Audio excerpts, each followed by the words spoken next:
los libros de historia hay muchos relatos de antiguos reinos de palacios hechos para reyes y reinas que buscaron la fama y persiguieron la gloria. Aquellos que conquistaron a sus enemigos y reinaron con poder, edificaron imperios poderosos, derrotaron a los débiles y construyeron muros que protegían sus riquezas. Sus historias son míticas.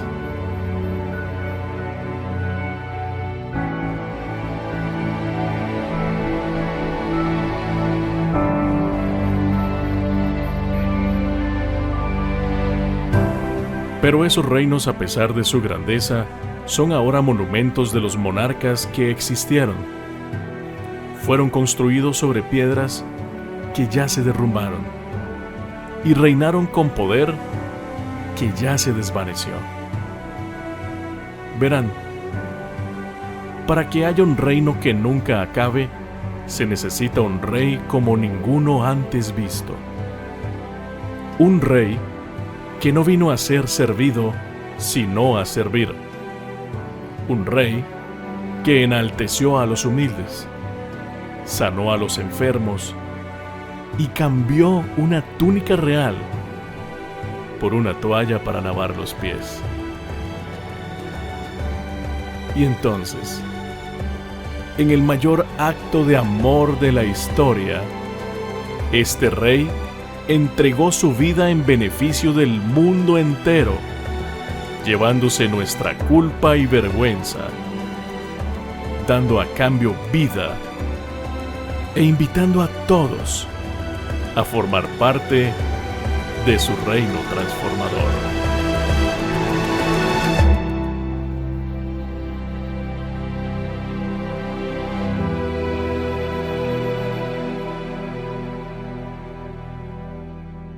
En las últimas semanas hemos estado estudiando el libro de Lucas y hoy vamos a leer una porción, un texto del último capítulo del libro de Lucas. Si te perdiste las últimas charlas, las puedes encontrar en YouTube o en nuestra página web, donde estuvimos hablando de una investigación acerca de la vida de Jesucristo.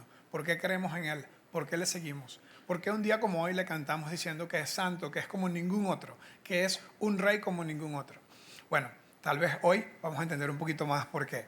Lucas escribió en el último capítulo de su libro lo siguiente: el primer día de la semana, el domingo, muy de mañana, las mujeres fueron al sepulcro, llevando especias aromáticas que habían preparado. Encontraron que había sido quitada la piedra que cubría el sepulcro y al entrar no hallaron el cuerpo de Jesús. Mientras se preguntaban qué habría pasado, se les presentaron dos hombres con ropas resplandecientes. Asustadas se postraron sobre su rostro, pero ellos le dijeron: ¿por qué buscan ustedes entre los muertos al que vive? No está aquí, ha resucitado. Recuerden lo que les dijo cuando todavía estaba con ustedes en Galilea, que el Hijo del Hombre tiene que ser entregado en manos de hombres pecadores y ser crucificado, pero que al tercer día resucitaría. Entonces ellas se acordaron de las palabras de Jesús. Al regresar del sepulcro les contaron todas estas cosas a los 11, a los discípulos, y a todos los demás. Las mujeres eran María Magdalena, Juana, María la madre de Jacobo y las demás que la acompañaban. Pero a los discípulos el relato les pareció una tontería, así que no les creyeron. Qué interesante, ¿verdad? Las mujeres fueron al sepulcro. Hay una teoría que dice que como fueron hombres los que embalsamaron a Jesús y fue un día de preparación para el día de reposo, fue el día viernes en la tarde, lo hicieron probablemente apurados y las mujeres dijeron: eso más de fijo lo hicieron mal, vamos a asegurarnos que lo embalsamaron bien. Iban camino al sepulcro no esperando encontrar a un Jesús resucitado, no esperando encontrar una tumba vacía, esperando encontrar al cuerpo de Jesús, porque eso es lo que sucede cuando la gente muere, se queda muerta. Y cuando le dijeron a los discípulos que no encontraron el cuerpo de Jesús, primero pensaron que alguien se lo había robado y después se les apareció este ángel, le vinieron a contar eso a los discípulos y los discípulos no le creyeron. Dijeron: no sé qué fumaron ustedes anoche, ¿verdad? No sé en qué andaban ustedes en Semana Santa, pero eso es imposible. Y después Pedro y otros discípulos fueron ellos mismos a comprobarlo. Y la razón que Y la razón que no creían era porque la misma razón que tú y yo no creeríamos que alguien resucitaría. Y eso es lo que hace a Jesús, nuestro Rey, nuestro Señor, diferente a todos los demás. No es que los discípulos estaban esperando en un conteo regresivo el día de la resurrección. Todos estaban escondidos, aterrados, llenos de miedo, porque el Imperio Romano estaba aplastando cualquier levantamiento que hubiese de cualquier secta, de cualquier grupo que pudiese hacer algún levantamiento popular. Entonces la resurrección, el día de hoy, el día que celebramos hoy, es el gran evento de la historia. Y la resurrección hace a Jesús el mejor rey de toda la historia, el mayor rey, el rey como ningún otro rey. La palabra rey la recibimos, la razón que le decimos al Señor Jesús el rey, es porque a los reyes en el pasado, especialmente en Israel, les ungían con aceite y el aceite representaba la presencia de Dios venía a la vida de ellos. La palabra hebrea para esta frase de rey significa Mesías, en realidad significa ungido. A los reyes los ungían como que les daban un don, como que Dios les daba un don especial con ser ungidos con aceite, que representaba otra vez la presencia de Dios en la vida de ellos. Hubo muchos reyes en Israel, 108 específicamente en el libro de los reyes, primera y segunda de Reyes en el Antiguo Testamento están, y cada uno de esos 108 reyes fue ungido con aceite y fue un Mesías. Pero Jesús no fue un Mesías, Él fue el Mesías. Y todos los reyes en cierta forma apuntaban a que un día de la tribu de Judá, de linaje de David, iba a venir este gran rey. Este rey como ningún otro. Lo que sigue a continuación en la charla se va a sentir un poquito como una clase de historia y geografía. Así que los que no les gustaban, los que son más del lado de matemáticas y ciencias, ¿verdad? Aguántenos un poquito esta parte de la historia. Es muy interesante el estudiar la historia de las civilizaciones, cómo las comunidades se fueron organizando con reyes. De hecho, probablemente comenzó, y la mayoría de la gente piensa que comenzó justo con el comienzo de o con los avances de la agricultura y la ganadería. Cuando las comunidades comenzaron a acumular riqueza, dejaron de ser matriarcales y comenzaron a ser patriarcales, simplemente porque los hombres son más altos y más fuertes, en la mayoría de los casos. Entonces comenzaron a necesitar de caudillos, de líderes que protegieran su riqueza, de que otras personas no se la vinieran a robar. Y por eso las comunidades se comenzaron a organizar con caudillos y eventualmente con reyes. En Mesopotamia, que es la cuna de la civilización, es donde encontramos por primera vez que aparecieran comunidades que estaban dirigidas por un rey. El imperio asirio antiguo fue el que comenzó con esto y hay tablas encontradas en piedra, grabadas con relatos en piedra de estos primeros reyes que están en el Museo Británico, en el Museo de París. Les tengo una foto de una de ellas. Esta es una de las tablas más antiguas que representa, esto estamos hablando de 3.000 años, probablemente 4.000 años antes de Cristo. Estamos hablando de la época, alrededor de la época del Génesis, incluso un poquito antes en muchos casos. Uno de los más famosos de todos estos fue Hammurabi, que escribió una de las primeras leyes, incluso antes que la ley de Moisés.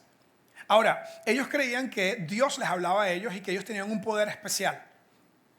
Interesantemente, ese poder especial que se ganaban protegiendo a las comunidades, ese poder especial eventualmente lo acumulaban, querían preservar el poder y eventualmente lo utilizaban para beneficio personal. ¿Ok? Después del imperio asirio, uno de los más antiguos fue también el imperio egipcio, con los reyes, ellos le llamaban ¿cómo? Faraón o faraones. ¿Ok? De hecho, aquí en Costa Rica hay un lugar chivísima, que fui ahorita en Semana Santa con mis hijos, que hay unas cuevas que están por Ciudad Colón, ya no me acuerdo cómo se llama el lugar, anfiteatro, creo que se llama Villa Anfiteatro, algo así, tienen que ir a verlo, es demasiado cool, ¿verdad? No me patrocinan, se los aseguro, ¿verdad? Es publicidad gratis, pero tienen cuevas y tienen diferentes historias del tiempo antiguo. Los faraones eran los reyes de este momento y obviamente nosotros sabemos más acerca del faraón por la historia de Moisés, que sacó el pueblo de Egipto y que fueron libertados por Moisés y que llegaron de regreso a la tierra que Dios le había prometido a Abraham. Y en este lugar se suponía que ellos debían vivir un mundo que no iba a ser una monarquía, sino que iba a ser una teocracia. Un poquito extraño en nuestro tiempo moderno, ¿verdad? Porque hay algunas teocracias que no nos gustan mucho en los tiempos modernos. Pero la teocracia, lo que Dios pensaba en aquel momento era que la gente de Israel no necesitaba un rey. El rey de ellos era Dios. y que si ellos confiaban en este rey y seguían a este rey y se dejaban gobernar por este rey, iban a ser en cierta forma un ejemplo a las civilizaciones a su alrededor, iban a ser una buena influencia, una influencia positiva a la gente a su alrededor. Pero todos los niños cool de la cuadra tenían reyes. Todas las ciudades alrededor tenían reyes. Entonces Israel le pidió a Dios un rey. El primer rey de Israel, los que fueron a la escuela dominical, ¿quién fue el primer rey de Israel? ¿Quién? Saúl, ¿ves? La primera fila siempre son los buenos estudiantes en la primera fila. Ya ofendí al resto de ustedes ya. Saúl, el primer rey de Israel, era alto y guapo. El hombre más alto de Israel le llegaba a Saúl a los hombros, su cabeza le llegaba a los hombros. Entonces dijeron, como este es alto y grande y fuerte, este nos puede proteger. Y lo escogieron a él como rey. Pero Saúl eventualmente demostró que él quería utilizar el poder para su propio beneficio y fue rechazado por Dios. Y Dios mandó a Samuel a la casa de Isaí, un lugar por allá en el sur de Israel, donde estaban entre desierto y potreros, cuidando ovejas, estaba un pastorcito que se llamaba David. Y toda la gente estaba en luchas contra estos vecinos de alrededor, estaban específicamente contra los filisteos, y un día va David, mandado por su papá, a llevarle algo de comer a sus hermanos que estaban en batalla contra los filisteos. Yo tengo la teoría apoyada por la Biblia, que eran arepas lo que les llevaba de comer, lo que le llevaba de comer a David. No sé, tal vez es pinto lo que le llevaba, no sé, dependiendo de qué país tú eres. David va llevando su lonchera, ¿verdad?, con arepas envueltas en papel aluminio para que se mantenga caliente, o con pinto, con la natilla aparte para que no se dañe, qué sé yo. Lo cierto es que cuando David llega a aquel lugar, se da cuenta que está un hombre altísimo ofendiendo al pueblo de Dios, a la gente de Dios, con toda clase de groserías, malas palabras, ofendiendo a la gente de Dios. David había desarrollado una enorme puntería con su Honda, que no debe ser confundida con una moto, sino que era una especie de resortera de aquel tiempo que incluso usaban, las personas usaban como especie de armas en los diferentes conflictos bélicos que tenían, porque no existía el desarrollo del hierro y no existían las armas de fuego, mucho menos, obviamente. David había desarrollado una gran puntería cuando él ve a aquel hombre ofendiendo a Dios y ofendiendo a la gente de Dios. Dijo, con la puntería que yo tengo a este gigante yo le doy un solo pedraón. Agarró, como decía la canción que yo me aprendí en la escuela dominical, la onda giró y la onda soltó, la piedra soltó, en la frente pegó y el gigante a tierra cayó. Luego David va con la propia espada del gigante, le corta la cabeza y lo agarra por las greñas, me imagino con las dos manos, y levanta la cabeza del gigante. Y dice, ¿dónde están los que nos ofendían? Y la gente dijo, escogimos al rey incorrecto. Este debe ser el rey. Escogieron a David como rey. Y David, aunque amaba a Dios, eventualmente también cometió decisiones terribles, decisiones que de lo peor de lo que alguien se pueda imaginar. Y eventualmente su reino fue... Es una foto que tenemos de David, gracias a Miguel Ángel. No se lo vamos a mostrar completa porque estamos en la iglesia, ¿verdad? Pero tenía abdominales como los míos, en el David de Miguel Ángel. Eventualmente David murió y pasó el trono a su hijo Salomón. Y Salomón eventualmente pasó a dos de sus hijos, el reino se dividió. Y luego viene una serie de imperios que se levantaron y que cayeron. Y cada uno de ellos tenía en mente el gobernar y el oprimir de forma obligatoria, impuesta a sus súbditos. Pero los judíos recordaban, los israelitas recordaban que Dios iba a enviar a un rey diferente, a un rey que no iba a oprimir y que no iba a obligar y que no iba a imponer, a un rey que venía a salvar, que venía a entregar, que venía a dar. Pero primero tuvieron que vivir un montón de opresión de diferentes imperios. Uno de los principales fue el imperio asirio y después el imperio babilónico. Este fue el alcance del imperio asirio. Y qué interesante que todo lo que estamos hablando está en el centro del mundo conocido en aquel entonces. Porque el descubrimiento de América fue hasta, ¿qué año? 1400, no. Eso sí, la primera fila no, todo el mundo debería saber eso, ¿verdad? Esa parte sí no la sabemos nosotras. Este era el mundo que se conocía, América no había sido descubierto todavía. Entonces, en el centro de este lugar estaban todos estos imperios. Esta era la parte de Europa, Asia, África, ¿ven? Al menos me sé la parte de geografía. Y en el centro de eso estaba el pasillo de las peleas de todos los imperios. Vino primero el imperio asirio, después vino el imperio babilónico. Vamos a la siguiente lámina, imperio babilónico. Después del imperio babilónico vino el imperio persa con el gran rey Ciro, que le dio permiso a los judíos que regresaran a Israel y comenzaran a reconstruir su templo, que comenzaran a reconstruir sus murallas. Eso está en el Antiguo Testamento, en el libro de Nehemías, Esdras y Esther. Y ellos comenzaron a tener una especie de identidad, era como una pseudo autonomía que el rey de Persia le permitía a los judíos. Comenzaron a adorar de nuevo a su Dios en el templo, comenzaron a reconstruir su templo, a tener una especie de identidad, pero seguían siendo oprimidos. El rey de Persia se aseguraba que supieran que aunque podían adorar a su rey, él era el verdadero rey. Y ese fue uno de los últimos imperios. Después vino el imperio griego. El imperio griego estuvo en su mayor apogeo con Alejandro el Magno o Alejandro el Grande, que a los 30 años de edad lloró porque ya no había nada que conquistar. O sea, se deprimió, dijo, ya acabé con todo el mundo, ya no tengo otra batalla que ganar, ¿verdad? Se deprimió y bueno, eventualmente murió súper joven y su reino pasó a 4 de sus generales. En el lado de Siria y de Israel había uno de sus generales, se llamaba Antíoco, y se puso su propio nombre, Antíoco Epifanes, porque había tenido una epifanía, había tenido un encuentro con Dios, y puso su gobierno en una ciudad que se llamaba Antioquía, que estaba en Siria. Y gobernó la región de Israel y de Judá durante probablemente unos 100 años antes de Cristo, alrededor de 100 años antes de Cristo. El imperio de Seulícides se llamó también, creo que está en la siguiente lámina, 139 años antes de Cristo. En el 139-140, Antíoco Epifanes entró al templo y sacrificó un cerdo en el templo. Matatías era el sacerdote y ese día, cuando vio tal falta de respeto, decidió quitarse la sotana de sacerdote y fue a agarrar un rifle. Bueno, no habían rifles en ese tiempo, pero básicamente comenzó un movimiento de guerrilla en contra de Antíoco Epifanes. Y no fue Matatías, pero fue su hijo Judas el Macabeo, que logró sacar de Israel a Antíoco Epifanes. Y fue el que pudo con el nombre Macabeo, no sabemos si fue su apellido o si fue un apodo que le pusieron porque era una persona increíblemente violenta, que a través de la violencia, a través de la fuerza, sacó a las tropas de Antíoco de Jerusalén y le devolvió a Israel la autonomía por un tiempo corto en lo que se conoció como el reino asmoneo. Eventualmente, el imperio romano vino y volvió a conquistar, y tenemos una foto también. Esta es la última foto de geografía hoy. El imperio romano conquistó de nuevo la misma región donde estaban ellos, y en el tiempo donde nació Jesús fue el tiempo del imperio romano. Interesantemente, cuando Judas el Macabeo liberó a Jerusalén, entró a Jerusalén a caballo, seguido por su ejército, y la gente ponía palmeras en el piso mientras este hombre iba llegando diciendo: tenemos un nuevo rey.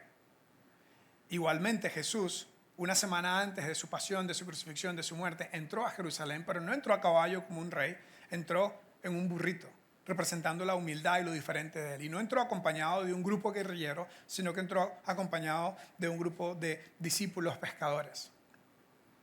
Y este rey no fue un rey que venía, la gente le llamaba el rey de Israel, el rey de los judíos, pero no fue un rey que venía a imponer, no fue un rey que venía a obligar, no fue un rey que venía a oprimir, fue un rey que venía a liberar. Y él decía: mi reino no es de este mundo. Yo no vengo a darles libertad de una opresión literal, pero vengo a darles libertad de una opresión espiritual. Vengo a resolver el problema más grande que tiene la humanidad, que es el problema del pecado, el problema del dolor y el problema de la muerte. Y la gente esperaba que, igual que Judas el Macabeo y que todos los reyes que habían venido antes, que se impusieran y que les diera la libertad literal que ellos esperaban. Es que nosotros a veces no sabemos lo que en realidad necesitamos. Y creemos que lo que queremos es lo que necesitamos. Pero Jesús vino a dar una libertad que es diferente a todas. Y fue por su resurrección que comprobó que todo lo que Él dijo es verdad. Él dijo que tenemos vida eterna cuando estamos en Él. Él dijo que no tenemos que preocuparnos del futuro, que no tenemos que tenerle temor a la muerte. Que sí, que de vez en cuando vamos a pecar por el poder del pecado que está todavía en nosotros, pero que en Él tenemos perdón de pecados y que tenemos nuevos comienzos. Y sobre todo dijo que Él era nuestro Salvador. Es un rey como ningún otro. Es un rey como ningún otro, porque es un rey que vino a dar, no a quitar, no a oprimir. Y Él Es un rey como ningún otro porque no utilizaba el poder para su propio beneficio y para su propio interés, porque es un rey humilde. Entró a Jerusalén en un burrito. Una semana antes de su muerte y resurrección, le lavó los pies a los discípulos en el mejor ejemplo de liderazgo que ha habido en el mundo. Y es un rey que nos salva de todo lo que necesitamos salvación. Es un rey que nos salva del poder de la muerte, del pecado. Es un rey que nos salva en la eternidad. Por eso los cristianos no tenemos temor de la muerte.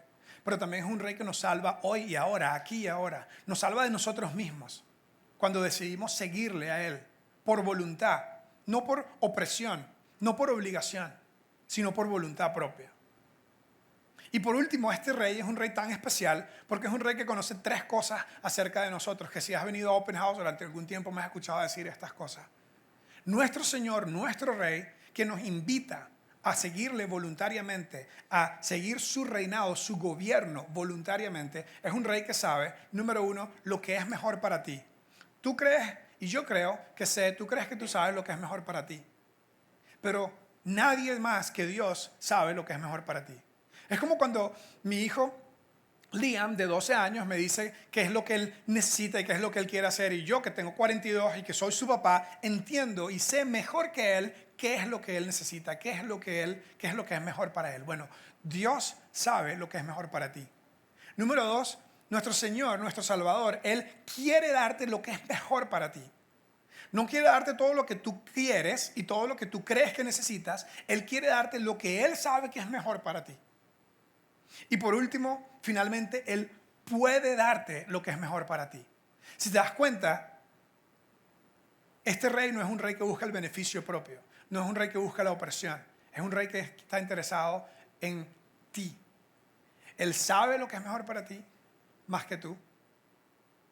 Él quiere darte lo que es mejor para ti y Él puede darte lo que es mejor para ti.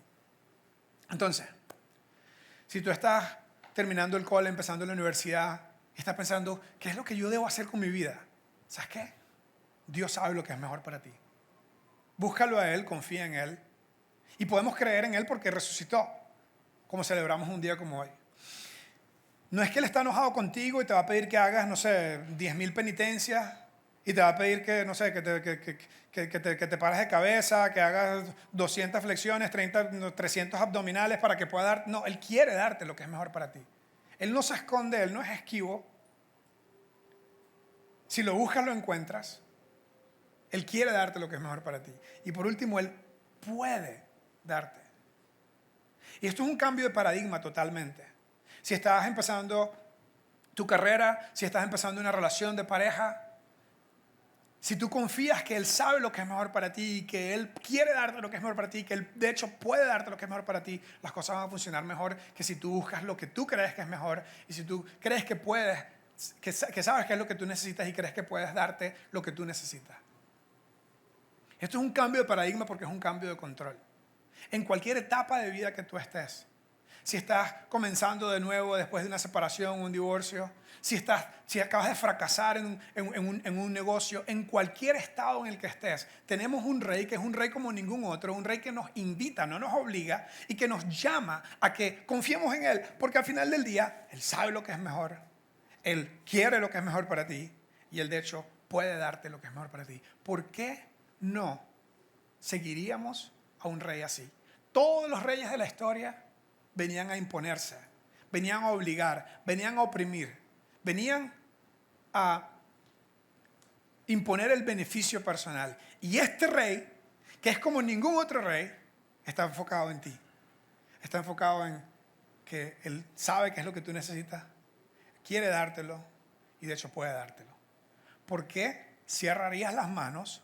¿Por qué cerraríamos las manos para controlar nuestro propio destino en lugar de abrir nuestras manos y voluntariamente someternos, entregarnos, o para usar una palabra bíblica, rendirnos ante la soberanía, ante el reinado de nuestro Rey Jesús?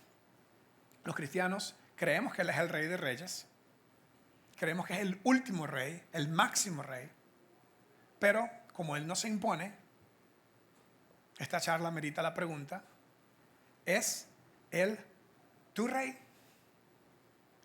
¿Está Él gobernando tu vida o estás tú gobernando tu vida? Cuando vemos tus acciones, tus decisiones, asumiríamos que estás confiando en que Él sabe lo mejor, quiere lo mejor y puede darte lo mejor, o asumiríamos al analizar tus decisiones que tú estás siendo el capitán de tu barco. Que tú estás diciendo, yo sé lo que yo quiero, yo sé qué es lo que yo necesito y yo voy a trabajar por eso, yo voy a hacer mi parte para eso. Tal vez hoy, en el domingo de resurrección, que hace toda la diferencia, porque ojo, si no hubiese habido el domingo de resurrección, nada de esto tendría sentido. Jesús sería otro gran filósofo, otro gran hombre de la historia. Sería un Gandhi, sería un Martin Luther King, sería otro gran hombre de la historia, un místico. Pero para nosotros, los cristianos, porque confiamos en el testimonio de más de 500 personas, no sus seguidores, 500 personas lo vieron y después arriesgaron su vida para defender esta verdad que habían visto. Dijeron, Él resucitó, y por eso creemos que Él es el Rey. Y por eso tenemos que llegar a una confrontación con esta pregunta.